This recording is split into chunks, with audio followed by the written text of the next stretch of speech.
Il y a des choses que les gouvernements ne nient pas. Ils se contentent de ne pas en parler. Et le silence, parfois, est plus éloquent que n'importe quelle déclaration officielle. Ce que vous allez entendre dans les prochaines minutes est une fiction. Une fiction construite à partir de faits réels, de données géologiques vérifiées, de documents déclassifiés partiellement, de témoignages de scientifiques qui ont disparu de la circulation après avoir publié certains travaux. Nous avons assemblé ces pièces.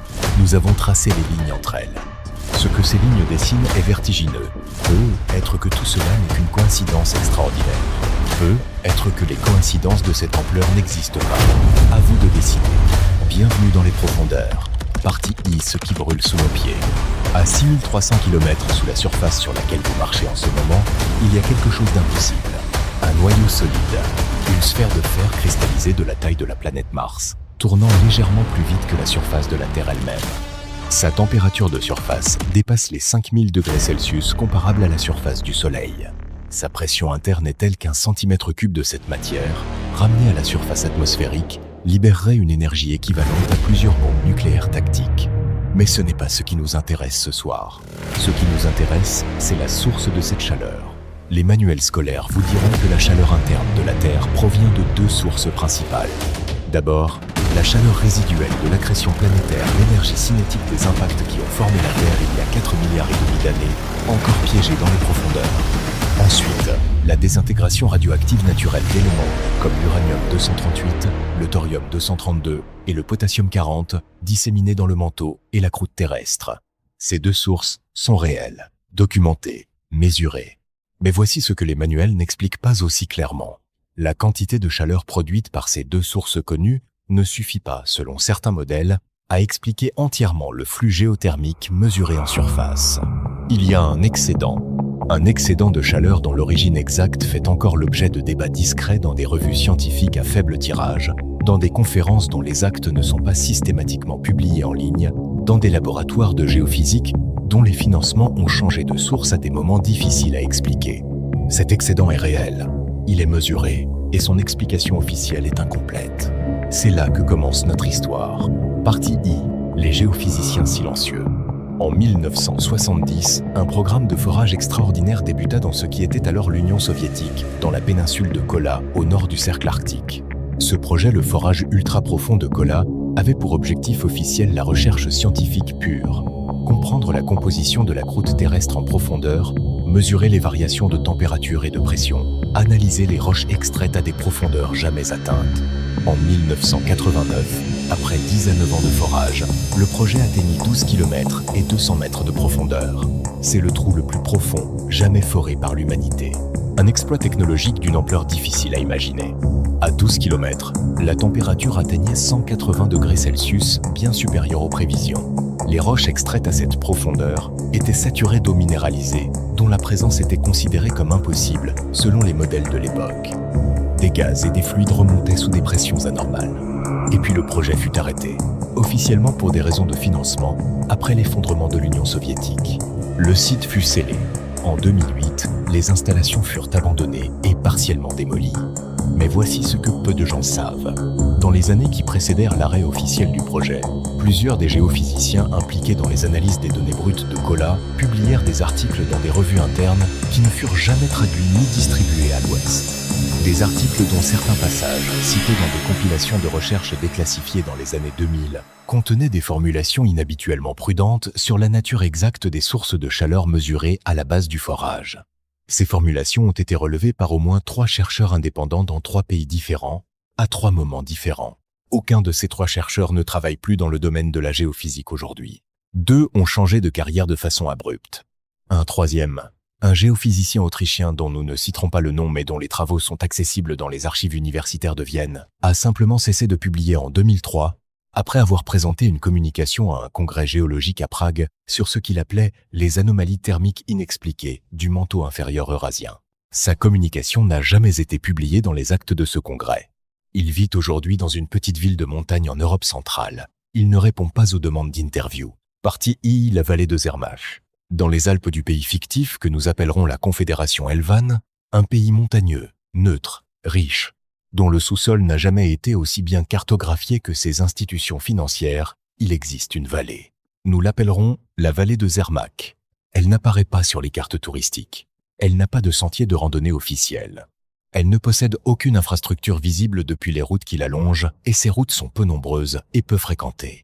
Ce que vous voyez depuis l'extérieur, une vallée alpine ordinaire, des forêts de conifères, des parois rocheuses abruptes. L'entrée d'un tunnel ferroviaire désaffecté, datable des années 1950 d'après le style de son portail de béton. Ce que les documents cadastraux indiquent pour cette zone, terrain militaire, accès réglementé, une désignation qui existe dans plusieurs pays alpins et qui, dans la plupart des cas, correspond effectivement à d'anciens sites de défense de la guerre froide. La Confédération Helvan en possède des dizaines. Mais la vallée de Zermatt présente plusieurs caractéristiques qui la distinguent des autres zones militaires désaffectées du pays. La première, les mesures satellitaires de chaleur infrarouge du sous-sol dans un rayon de 3 km autour du site montrent une anomalie thermique persistante, une zone où la chaleur remonte du sous-sol à un rythme légèrement supérieur à ce que la géologie locale devrait produire. Cette anomalie est documentée dans les données publiques du Programme européen de surveillance géothermique. Elle est mentionnée dans un paragraphe d'une annexe technique d'un rapport de 2017 comme origine indéterminée, investigation non prioritaire. La deuxième, entre 1987 et 2019, plusieurs demandes d'accès à la zone ont été formulées par des équipes universitaires, une Suisse allemande, une française, une italienne pour des relevés géologiques de routine dans le cadre de thèses et de projets de cartographie régionale. Toutes ont été refusées. Les refus sont formulés dans une langue administrative standard. Aucun motif précis n'est donné. La troisième, un ingénieur en retraite de la Société nationale de gestion des déchets radioactifs, dont nous avons vérifié l'identité et dont nous garantissons l'existence, a déclaré lors d'un entretien informel, 2021, retranscrit avec son accord, qu'il avait participé dans les années 1990 à un audit interne d'inventaire des sites de stockage profond du pays. Lors de cet audit, il avait noté une discordance entre les volumes d'uranium appauvri et de matériaux radioactifs de catégorie B déclarés dans les registres officiels et les volumes physiquement localisés et inspectés. Selon ses propres mots, il y avait un écart, pas énorme, mais suffisamment précis et constant pour ne pas être une erreur de comptage. Il a signalé cet écart à ses supérieurs. On lui a dit que les données avaient été corrigées dans un système informatique auquel il n'avait pas accès. Il a accepté cette explication. À l'époque, partie IV l'énergie du sous-sol profond. Revenons à la physique. L'uranium-238 en se désintégrant produit de la chaleur. C'est un phénomène connu, mesuré, exploité dans les centrales nucléaires depuis les années 1950. La désintégration radioactive naturelle de l'uranium et du thorium dans les roches de la croûte et du manteau terrestre représente une source de chaleur continue, stable sur des milliards d'années. Cette chaleur ne s'épuise pas à l'échelle humaine. 1 kg d'uranium-238 produit de la chaleur de façon continue pendant environ 4 milliards d'années, soit approximativement l'âge de la Terre. La quantité totale d'uranium dans le manteau terrestre est estimée à plusieurs milliers de milliards de tonnes. Plusieurs milliers de milliards de tonnes. Un réacteur nucléaire de puissance standard utilise environ 20 à 30 tonnes de combustible enrichi par an. La chaleur produite naturellement par l'uranium du manteau terrestre équivaut, selon certaines estimations, à des dizaines de milliers de réacteurs nucléaires fonctionnant simultanément de façon permanente. Cette énergie existe. Elle est là. Elle chauffe les eaux des sources géothermales islandaises, les fumerolles des volcans, les eaux profondes des forages pétroliers. Mais voici la question que certains géophysiciens ont eu la curiosité ou l'imprudence de poser à voix haute.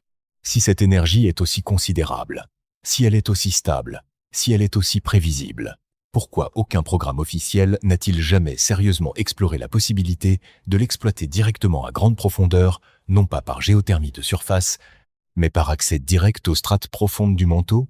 La réponse officielle est simple. C'est techniquement impossible. Le forage de Kola a atteint 12 km en 10 à 9 ans. La zone de haute température du manteau commence à environ 40 km de profondeur. Le coût et la complexité technique d'un forage de 40 km dépassent les capacités actuelles de l'humanité. C'est vrai. Avec les technologies connues publiquement. Partie V, la grande puissance et les forages secrets. La grande puissance de l'Est, appelons-la la Fédération boréenne, est, depuis les années 1960, la nation qui a foré le plus profond dans la croûte terrestre. Le programme de Kola est son exemple le plus connu, mais ce n'est pas son seul programme. Entre 1965 et 1991, la Fédération boréenne a lancé au moins 10 à 7 projets de forage ultra-profond sur son territoire, selon des informations partiellement déclassifiées accessibles dans les archives de l'Académie des sciences de Saint-Pétersbourg, 9 de ces projets ont une documentation publique accessible. 8 ont une documentation que les archivistes qualifient pudiquement de lacunaire. L'un de ces 8 projets désignés sous l'appellation de code Programme Glubina, 7 dans les quelques documents accessibles auraient été menés dans les montagnes de l'Oural entre 1978 et 1989. Son emplacement précis n'est pas documenté dans les archives publiques. Son budget officiel, extrait des registres partiels de l'ère soviétique, était exceptionnellement élevé disproportionné par rapport aux 9 projets documentés de taille et durée comparables. Des géologues indépendants qui ont travaillé sur la cartographie géologique de la région concernée des monts Oural dans les années 2000 ont noté plusieurs anomalies. Des formations rocheuses en surface dont les caractéristiques de déformation suggèrent des perturbations à des profondeurs bien supérieures à celles associées aux autres programmes connus de forage soviétiques. Des sources d'eau chaude à des températures difficiles à expliquer par la géologie volcanique locale dans une région qui n'est pas connue pour son activité volcanique. Et une zone de plusieurs kilomètres carrés officiellement classifiée comme zone d'exploitation minière fermée dont les installations de surface, visibles sur des images satellites commerciales à basse résolution des années 1990, ne correspondent pas morphologiquement aux installations de surface typiques d'une exploitation minière classique. Ces observations sont fragmentaires. Elles sont disponibles publiquement pour qui sait où chercher. Elles ne prouvent rien, mais elles s'assemblent d'une façon qui mérite au minimum une question. Et les questions, dans ce domaine, ont tendance à rester sans réponse. Partie vie les appareils qui n'existent pas. Dans le domaine de l'armement nucléaire, il existe une catégorie d'engins dont la réalité est admise par les spécialistes, mais dont les caractéristiques précises restent largement inconnues du public. Ce sont les générateurs thermoélectriques à radioisotopes, les RTG. Un RTG est essentiellement un générateur électrique alimenté par la chaleur produite par la désintégration radioactive d'un isotope, généralement du plutonium-238 ou du strontium-90. Ces dispositifs sont utilisés depuis les années 1960 par les agences spatiales pour alimenter les sondes spatiales lointaines. Ils sont compacts, fiables, durables et ils produisent de l'électricité de façon continue sans aucune maintenance, pendant des décennies, à partir d'une source de chaleur radioactive autonome. Les applications civiles et militaires terrestres de cette technologie sont moins connues, mais elles existent. La Fédération boréenne a utilisé des RTG au strontium-90 pour alimenter des phares automatisés sur ses côtes arctiques reculées, inaccessibles en hiver, à partir des années 1970. Environ 1 millier de ces dispositifs ont été déployés sur le territoire. Leur récupération et décontamination, entreprise dans les années 1990 et 2000 avec l'aide de programmes internationaux, s'est révélée considérablement plus complexe que prévu.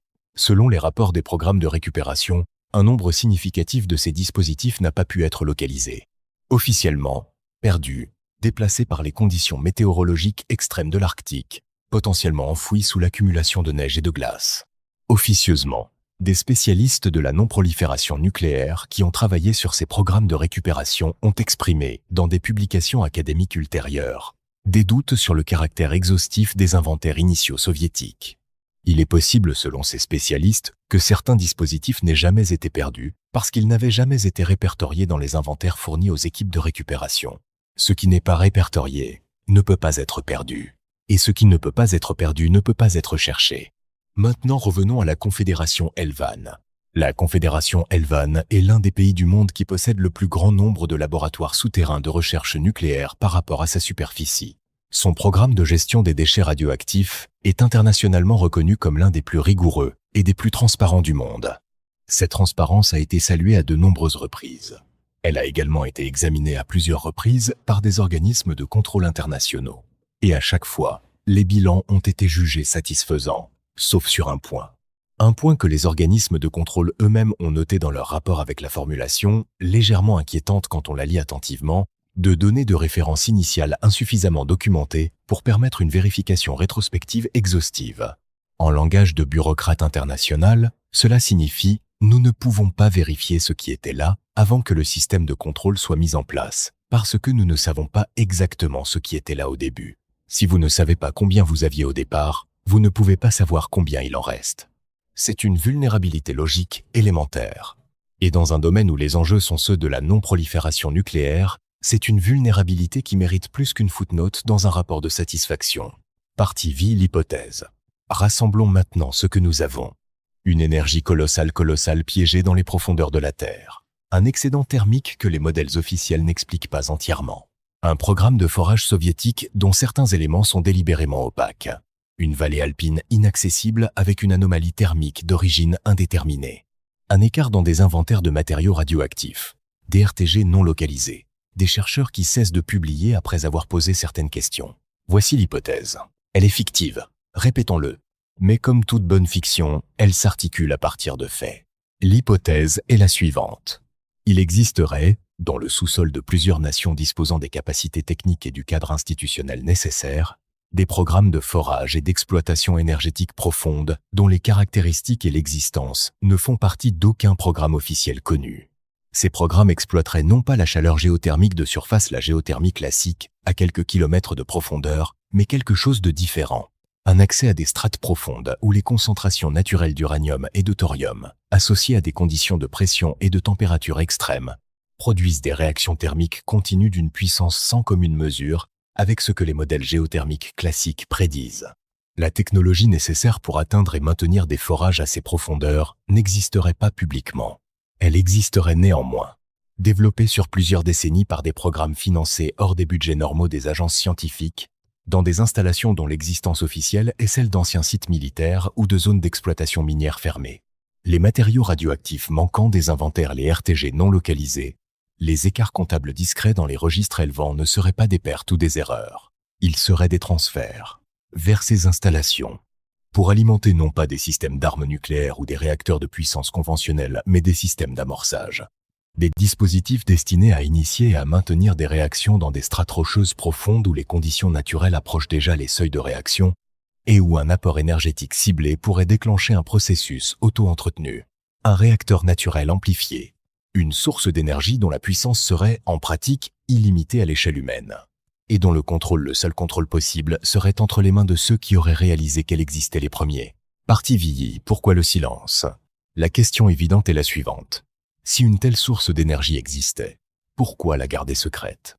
L'énergie est la ressource la plus fondamentale de toute économie, de toute puissance militaire, de toute civilisation.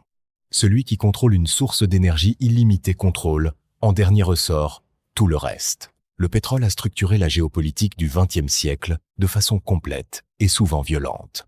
Imaginez ce que représenterait, pour l'équilibre des pouvoirs mondiaux, la révélation qu'une ou plusieurs nations possèdent un accès à une source d'énergie que personne d'autre ne peut atteindre, que personne d'autre ne peut reproduire à court terme, et dont l'existence même invalide l'essentiel des mécanismes de pression énergétique sur lesquels repose l'architecture économique mondiale.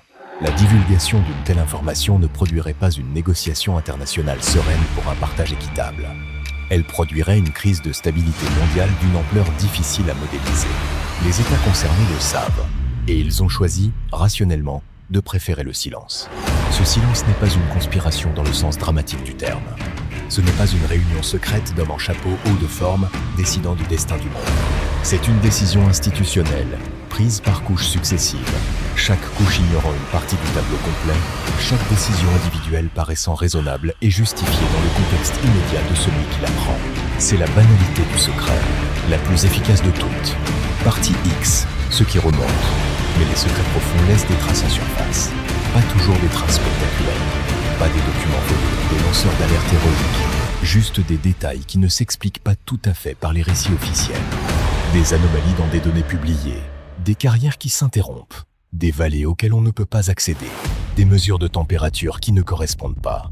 Ces traces ne sont pas des preuves, elles sont des questions. Et les questions sont le commencement de tout. La vallée de Zermatt est toujours classifiée. Les archives du programme Glubina 7 ne sont pas accessibles au public. L'ingénieur en retraite vit toujours dans sa ville de montagne. Le géophysicien autrichien ne publie plus. Et à 6300 km sous vos pieds, quelque chose continue de brûler. Depuis 4 milliards et demi d'années. Sans s'arrêter, sans diminuer, sans jamais demander la permission. Partie X, épilogue. Il y a quelques semaines, une équipe de chercheurs d'une université nordique a publié un article non encore soumis à révision par les pairs, sur une anomalie dans les données du réseau mondial de surveillance sismique.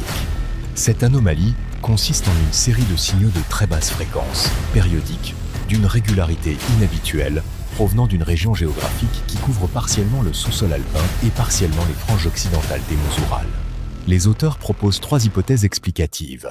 Activité volcanique profonde non cartographiée, résonance sismique induite par des sources industrielles de surface, activité, ou formulée avec toutes les précautions académiques d'usage, source d'origine indéterminée nécessitant investigation complémentaire. Le prêt a eu une brève visibilité sur les réseaux académiques, puis il a été retiré par les auteurs. La raison invoquée, erreur méthodologique dans le traitement des données brutes. Aucun article corrigé n'a été soumis depuis. Aucun des auteurs n'a commenté publiquement le retrait. Le signal, lui, continue. Il est là en ce moment même, à basse fréquence, régulier, patient, comme quelque chose qui attend que quelqu'un pose enfin la bonne question. Fin de la fiction. Ce texte est une œuvre de fiction spéculative. Toutes les organisations, pays, programmes et individus nommés dans ce texte sont fictifs ou utilisés dans un contexte entièrement fictif. Les phénomènes géologiques et physiques décrits sont réels. Les scénarios qui les relient sont inventés. Ce que vous venez d'entendre n'est être qu'une histoire, une construction narrative bâtie sur des coïncidences et des silences. Mais posez-vous cette question.